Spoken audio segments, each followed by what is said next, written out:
Hello everyone, welcome to my YouTube channel care education purpose. তোমরা সবাই কেমন আছো?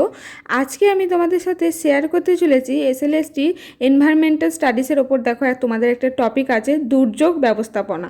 তো এই টপিকটা থেকে এমসিকিউ টাইপ কোয়েশ্চেন অ্যান্সার আমি তোমাদের সাথে শেয়ার করব। তো চলো ভিডিওটা শুরু করা যাক।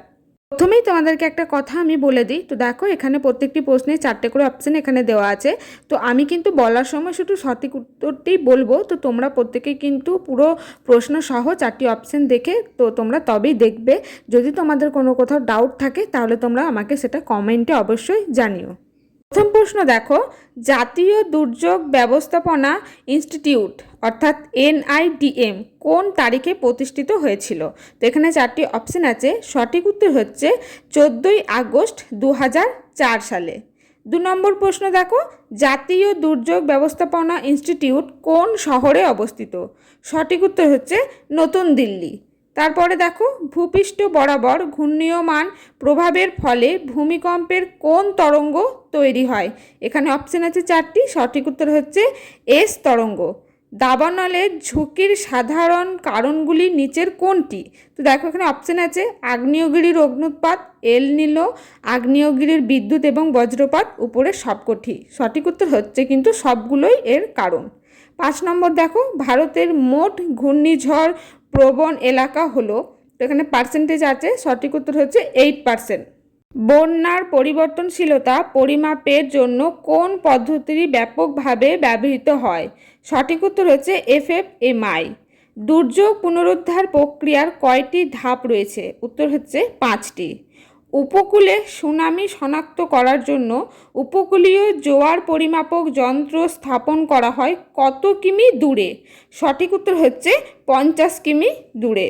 দুর্যোগ ব্যবস্থাপনার অংশ হিসেবে কয়টি স্বতন্ত্র ধরনের কর্মকাণ্ডকে সংজ্ঞায়িত করা হয়েছে? উত্তর হচ্ছে 6টি। আন্তর্জাতিক প্রাকৃতিক দুর্যোগ প্রশমন দিবস পালিত হয়। এখানে সঠিক উত্তর হচ্ছে 13ই অক্টোবর। আন্তর্জাতিক সুনামি তথা কেন্দ্রের অবস্থান কোথায়? সঠিক উত্তর হচ্ছে হনুলুলু। পরের প্রশ্ন দেখো, আইএসডিআর এর সঠিক পূর্ণরূপ নির্বাচন করো। মানে এর পুরো এটা কি জন্য পূর্ণরূপ হিসেবে ব্যবহার করা হয়? তো সেটাই দেখো। এখানে সঠিক উত্তর হচ্ছে দুর্যোগ হ্রাসের জন্য আন্তর্জাতিক কৌশল। পরের প্রশ্ন দেখো, আগ্নেয়গিরির ভূমির ঢাল এবং আকৃতির ক্ষুদ্র পরিবর্তন ট্র্যাক করার জন্য কোন ডিভাইস ব্যবহার করা হয়? সঠিক উত্তর হচ্ছে টিল্টামিটার। তারপরে দেখো, ভারতের প্রথম দুর্যোগ ব্যবস্থাপনা পরিকল্পনা কে প্রকাশ করেন? তো এখানে 4 জনের নাম আছে। সঠিক উত্তর হচ্ছে নরেন্দ্র মোদী। ভারতীয় আবহাওয়া অধিদপ্তর অর্থাৎ আইএমডি অনুসারে কোন ঝড়কে সুপার সাইক্লোন হিসেবে শ্রেণীবদ্ধ করা হয় যখন বাতাস যে কোনো গতিতে প্রবাহিত হয়? তো দেখো এখানে উত্তর হবে 220 কিলোমিটার এর ওপরে যখন প্রবাহিত হয় সেটা সুপার সাইক্লোন হিসেবে শ্রেণীবদ্ধ হবে। তারপরে দেখো, নিচের কোনটি প্রাকৃতিক দুর্যোগ নয়?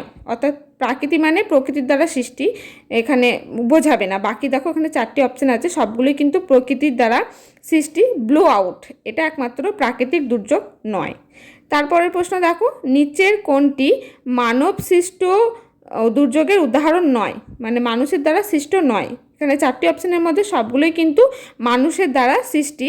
তো ভূমিধসটা একমাত্র প্রাকৃতিক দুর্যোগের উদাহরণ।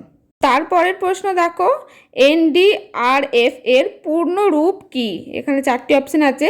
সঠিক উত্তর হচ্ছে জাতীয় দুর্যোগ প্রতিক্রিয়া বাহিনী, এনডিআরএফ এর পুরো রূপ।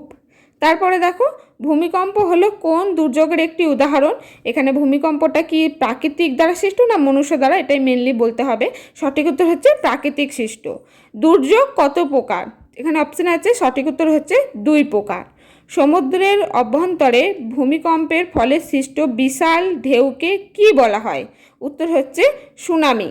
সুনামি হলো কোন দুর্যোগের উদাহরণ? উত্তর হচ্ছে প্রাকৃতিক দুর্যোগের উদাহরণ। ভারতে বন্যার আগাম তথ্য প্রদানের প্রধান প্রতিষ্ঠান হলো?